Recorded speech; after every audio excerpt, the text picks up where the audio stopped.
तो हम लोग अब मधुबनी पेंटिंग के बारे में बात करेंगे। तो यदि आप बिहार से हैं और मधुबनी पेंटिंग के बारे में ना जानते हों, ऐसा नहीं हो सकता। मधुबनी पेंटिंग को ही मिथिला पेंटिंग कहा जाता है, क्योंकि मिथिला रीजन में ही ये डेवलप हुआ था और सबसे ज़्यादा लोग मिथिला के ही मधुबनी पेंटिंग बनाते हैं। तो इसमें कुछ चीज़ें फीचर्स जो हैं बहुत यूनिक फीचर्स हैं। जैसे इसमें क्या होता है कि बॉर्डर में लाइन से बॉर्डर तैयार कर लिया जाता है और उसके अंदर कंट्रास्टिंग कलर्स फिल किए जाते हैं। जो कलर्स होते हैं वो सबका अपना अपना इंडिविजुअल्स होता है। तो इसमें और बहुत सारे फीचर्स हैं। तो हम लोग मधुबनी पेंटिंग के बारे में पढ़ेंगे और प्राइमरली जो था मधुबनी पेंटिंग वीमेन ही बनाती थी। It is now globally recognized one of the finest folk art. ठीक है। तो इसका ट्रेसेस जो है वो मिलता है रामायण टाइम से। बोला जाता है कि किंग जनक जो थे वो जब सीता जी की विवाह हो रही थी तो पूरे शहर को सजाने के लिए कुछ आर्टिस्ट को बुलाए थे और उनसे कहे थे कि शहर को पूरी तरह से सारे दीवार वार पे आप कुछ पेंटिंग वगैरह बनाएं। तो उसी पेंटिंग से इंस्पायर्ड हुए थे वहाँ की जो लोकल वीमेन थी, वो देख के धीरे धीरे अपने घरों में बनाना शुरू कर दिया और वो धीरे धीरे एक कल्चर के रूप में डेवलप हो गया और वहाँ से बनता है मिथिला पेंटिंग। तो अब पहले क्या होता था कि फ्लोर पे और वॉल पे ही बनाया जाता था, अब लेकिन कॉमर्शियलाइज हो गया ये। तो कॉमर्शियलाइजेशन की वजह से इसमें बहुत सारे कैनवास हैं, पेपर माइका ये सब पे बनाए जाते हैं। अब इसके बारे में एकेडमिक रेफरेंस कौन दिए थे? तो डब्ल्यू जी आर्कर थे। उन्होंने इसमें मैथिल पेंटिंग करके उन्होंने एक किताब या कोई टाइटल्स करके कोई कॉलम लिखा था, उसी में इसके बारे में डिटेल बताया उन्होंने। और इसका डिस्कवरी हुआ था 1934 के अर्थक्वेक में।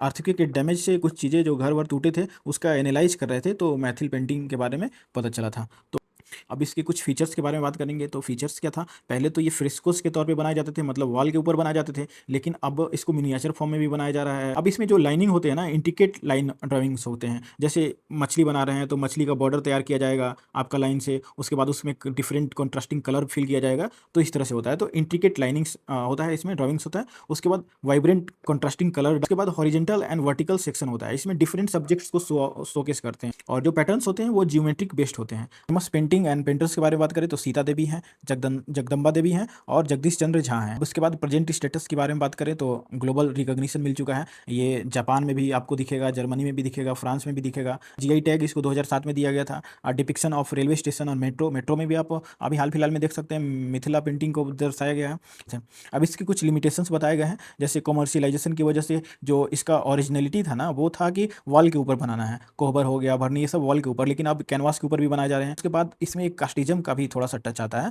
कि आप जब इसके बारे में पढ़ेंगे तो पता चलेगा कि जो भरनी और कचनी है जिसमें देवी देवताओं को दर्शाया जाता है, वो अपर कास्ट के लोग बनाते हैं। वहीं लोअर कास्ट के लोग क्या है, गोदना को, डेली लाइफ को ये दर्शाते हैं। उनसे मिडिल मैन कम प्राइस में खरीदते हैं और मार्केट में ज़्यादा बेचते हैं। तो इससे एक्सप्लॉइटेशन है। उसके बाद कल्चरल एप्रोप्रिएशन का मतलब ये होता है कि किसी आर्टिस्ट का सामान यूज करना, उसको क्रेडिट ना देना, ये भी एक कल्चरल एप्रोप्रिएशन का भी मामला आता है।